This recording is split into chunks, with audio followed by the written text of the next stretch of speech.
Hi friends, ಎಲ್ಲರೂ ಹೇಗಿದ್ದೀರಾ? ಎಲ್ಲರೂ ಚೆನ್ನಾಗಿದ್ದೀರಾ ಅಂತ ಭಾವಿಸ್ತಾ ಇವತ್ತು ಬೆಳಗ್ಗೆನೇ ವಿಡಿಯೋ ಮಾಡ್ತಾಯಿದ್ದೀನಿ. ಇವತ್ತು ಸಂಡೇ ಆಗಿದ್ದರಿಂದ ಬೆಳಗ್ಗೆನೇ ವಿಡಿಯೋ ಮಾಡ್ತಾಯಿದ್ದೀನಿ. ಮತ್ತು ಇವತ್ತು ಬೆಳಗ್ಗೆ ತಿಂಡಿಗೆ ವೆಜ್ ಪಲಾವ್ ಮಾಡೋಣ ಅಂತ ರೆಡಿ ಮಾಡ್ತಿದ್ದೀನಿ. ಬನ್ನಿ ಹೇಗೆ ಮಾಡೋಣ ಅಂತ ನೋಡೋಣ. ನಮ್ಮ ದೀಕ್ಷಾನು ಕೂಡ ವೆಜ್ ಪಲಾವ್ ಮಾಡಿ ಅಮ್ಮ ಅಂದ್ಲು. ಫಸ್ಟ್ ಟೈಮ್ ಇವತ್ತು ಚಿಕನ್ ಬೇಡಮ್ಮ ವೆಜ್ ಪಲಾವ್ ಮಾಡಿ ಅಂತ ಹೇಳಿದ್ದವಳು. ಹಾಗಾಗಿ ಇವತ್ತು ವೆಜ್ ಪಲಾವ್ ಮಾಡೋಣ ಅಂತ ರೆಡಿ ಮಾಡ್ತಾಯಿದ್ದೀನಿ. ಬನ್ನಿ ಹೇಗೆ ಮಾಡೋಣ ಅಂತ ನೋಡೋಣ. ಫ್ರೆಂಡ್ಸ್, ಇವಾಗ ಒಂದು ಮಿಕ್ಸರ್ ಜಾರಿಗೆ ಒಂದು 4ರಿಂದ 5 ಹಸಿಮೆಣಸಿನ್ಕಾಯಿ ಮತ್ತು ಒಂದು ಅರ್ಧ ನಿಂಬೆಹಣ್ಣದಷ್ಟು ಶುಂಠಿ, ಒಂದು ಗೆಡ್ಡೆ ಬೆಳ್ಳುಳ್ಳಿ, ಇವು ಇಷ್ಟನ್ನು ನುಣ್ಣಗೆ ರುಬ್ಕೊಬೋಣ ಆದಷ್ಟು. ನೋಡಿ, ಇವಾಗ ರುಬ್ಬಾಗಿದೆ. ಇವಾಗ ಒಂದು ಸ್ಟವ್ ಮೇಲೆ ಒಂದು ಕುಕ್ಕರ್ ಇಟ್ಟಿದ್ದೀನಿ. ಕುಕ್ಕರ್ಗೆ ಒಂದು 3ರಿಂದ 4 ಟೇಬಲ್ ಸ್ಪೂನು ಅಡುಗೆ ಎಣ್ಣೆನ ಹಾಕ್ತಾಯಿದ್ದೀನಿ.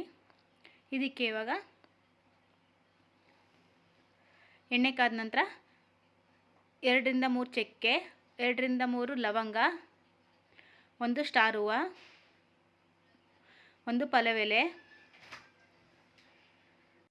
ಒಂದು ಮೀಡಿಯಮ್ ಸೈಜು ಈರುಳ್ಳಿ. ಇಷ್ಟನ್ನು ಇವಾಗ ಮೀಡಿಯಮ್ ಉರಿಯಲ್ಲೇ ಫ್ರೈ ಮಾಡ್ತಾ ಹೋಗೋಣ. ಸ್ವಲ್ಪ ನಾವು ಈರುಳ್ಳಿನ ಎಷ್ಟು ಫ್ರೈ ಮಾಡ್ತೀವಿ ಅಷ್ಟು ಚೆನ್ನಾಗಿ ಬರುತ್ತೆ ವೆಜ್ ಪಲಾವು. ಇವಾಗ ಇದಕ್ಕೆ ನೆನೆಸಿರುವಂಥ ಬಟಾಣಿ ಕೂಡ ಹಾಕ್ತಾಯಿದ್ದೀನಿ.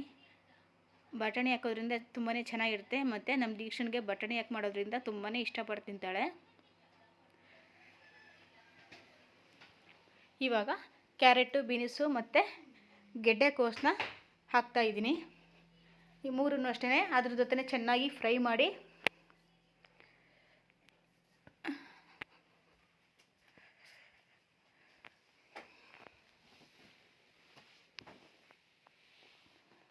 ಬೇಗನೆ ಮಾಡ್ಕೋಬೋದು. ಇಲ್ಲಾಂದರೆ ಒಂದು ಹಾಫ್ ಆನ್ ಅವರಲ್ಲಿ ಎಲ್ಲ ರೆಡಿ ಆಗುತ್ತೆ. ಅಷ್ಟು ಚೆನ್ನಾಗಿರುತ್ತೆ ಮಾತ್ರ ವೆಜ್ ಪಲಾವು. ಇದಕ್ಕೆ ಇವಾಗ ರುಬ್ಬಿರುವಂಥ ಮಸಾಲೆನ ಹಾಕೋಣ. ಮಸಾಲೆ ಅಂದರೆ ಏನಿಲ್ಲ, ಹಸಿಮೆಣಸಿನ್ಕಾಯಿ, ಶುಂಠಿ, ಬೆಳ್ಳುಳ್ಳಿ ಅಷ್ಟೇ. ನಾನು ಹೊರಗಡೆಯಿಂದ ಶುಂಠಿ ಬೆಳ್ಳುಳ್ಳಿ ಪೇಸ್ಟ್ ತರಲ್ಲ, ಹಾಗಾಗಿ ಮನೇಲೇ ನಾನು ರೆಡಿ ಮಾಡ್ಕೋತೀನಿ.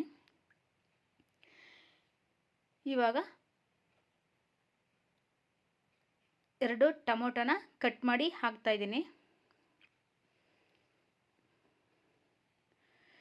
ಇವಾಗ ಇದನ್ನು ಸ್ವಲ್ಪ ಫ್ರೈ ಮಾಡಿ ಇದಕ್ಕೆ ಸ್ವಲ್ಪ ಇವಾಗಲೇ ನಾನು ರುಚಿಗೆ ತಕ್ಕಷ್ಟು ಉಪ್ಪನ್ನು ಕೂಡ ಹಾಕ್ತಾಯಿದ್ದೀನಿ. ಉಪ್ಪು ಹಾಕೋದ್ರಿಂದ ಬೇಗನೆ ಸಾಫ್ಟ್ ಆಗುತ್ತೆ ಟೊಮೊಟೊ.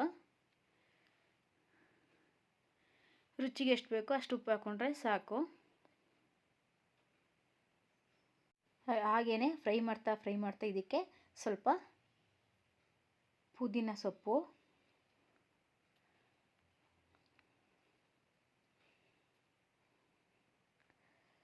ಮತ್ತು ಸ್ವಲ್ಪ ಕೊತ್ತಂಬರಿ ಸೊಪ್ಪನ್ನು ಕೂಡ ಹಾಕಿ ಚೆನ್ನಾಗಿ ಇದನ್ನೆಲ್ಲ ಮಸಾಲೆ ಎಲ್ಲ ನೀಟಾಗಿ ಹಿಡಿಯೋ ಹಾಗೆ ಫ್ರೈ ಮಾಡ್ತಾ ಹೋಗೋಣ. ನೋಡಿ, ಶುಂಠಿ ಬೆಳ್ಳುಳ್ಳಿ ಫ್ಲೇವರ್ ಅಂತೂ ಸಖತ್ತಾಗಿ ಬರ್ತಾಯಿದೆ ಮಾತ್ರ. ಇದಕ್ಕೆ ಇವಾಗ ಒಂದು 1/4 ಟೇಬಲ್ ಸ್ಪೂನಷ್ಟು ಅಡುಗೆ ಅರಿಶಿನ ಹಾಕೋಣ.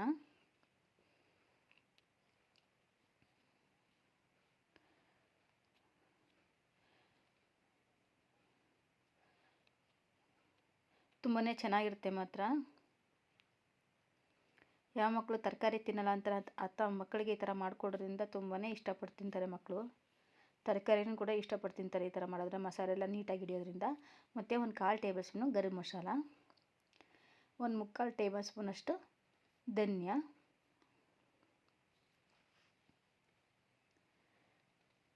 ಹಾಕೋದ್ರಿಂದ ಫ್ಲೇವರು ಎಕ್ಸ್ಟ್ರಾ ಫ್ಲೇವರ್ ಕೊಡುತ್ತೆ.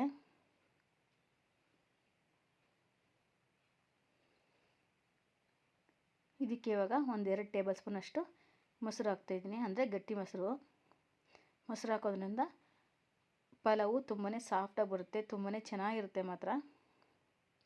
ಈಗ ವಾಶ್ ಮಾಡಿ ಇಟ್ಕೊಂಡಿರುವಂಥ ರೈಸ್ನು ಕೂಡ ಹಾಕಿದ್ದೀನಿ.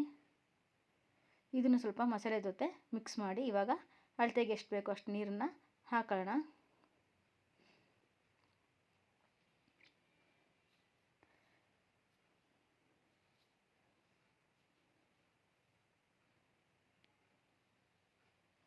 ಹಾಕಿ ಇವಾಗ ಒಂದು ಸಲ ಈ ಥರ ಮಿಕ್ಸ್ ಮಾಡಿ ಕುಕ್ಕರ್ ಲಿಡ್ನ ಕ್ಲೋಸ್ ಮಾಡಿ 1-2ರಿಂದ 3 ವಿಸಲ್ ಬಂದರೆ ಸಾಕು. ಪಲಾವ್ ರೆಡಿ. ನೋಡಿ, ರೆಡಿಯಾಗಿದೆ. ಎಷ್ಟು ಚೆನ್ನಾಗಿ ಬಂದಿದೆ ಅಂತ, ಉದುರಾಗಿದೆ.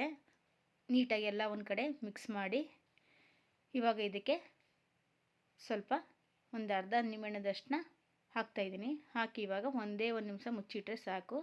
ಪಲಾವ್ ರೆಡಿ. ರುಚಿಯಾದ ಪಲಾವ್ ರೆಡಿಯಾಗಿದೆ ನೋಡಿ ಫ್ರೆಂಡ್ಸ್. ಈ ರೆಸಿಪಿ ಇಷ್ಟ ಆದರೆ ಲೈಕ್ ಮಾಡಿ, ಶೇರ್ ಮಾಡಿ, ಕಮೆಂಟ್ ಮಾಡಿ ಮತ್ತು ಸಬ್ಸ್ಕ್ರೈಬ್ ಮಾಡೋದನ್ನ ಮರಿಬೇಡಿ. ಮತ್ತೆ ನಾಳೆ ಇನ್ನೊಂದು ವಿಡಿಯೋ ಜೊತೆ ಸಿಗೋಣ. ಅಲ್ಲಿ ತನಕ ಟೇಕ್ ಕೇರ್. ಬಾಯ್.